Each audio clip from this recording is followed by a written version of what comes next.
Hello viewers, আসসালামু আলাইকুম। আমরা ঘড়িটি খুলে দেখব ঘড়ির ভিতরে কি আছে। আপনারা দেখতে থাকেন ঘড়ির মধ্যে কি আছে, খুলে দেখব।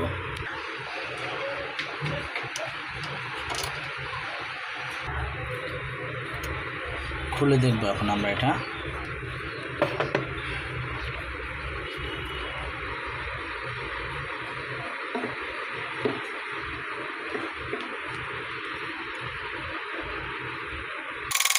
দেখুন ঘড়িটি কীভাবে অ্যালার্ম দেয় অটোমেটিক,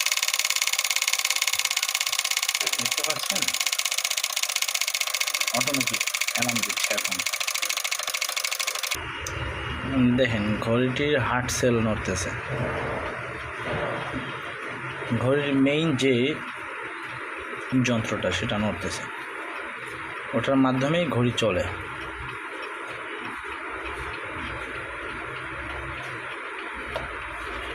দেখতে পাচ্ছেন এখন ঘড়িটা চলতেছে। ঠিক আছে, ভালো লাগলে চ্যানেলটি সাবস্ক্রাইব করবেন। ধন্যবাদ।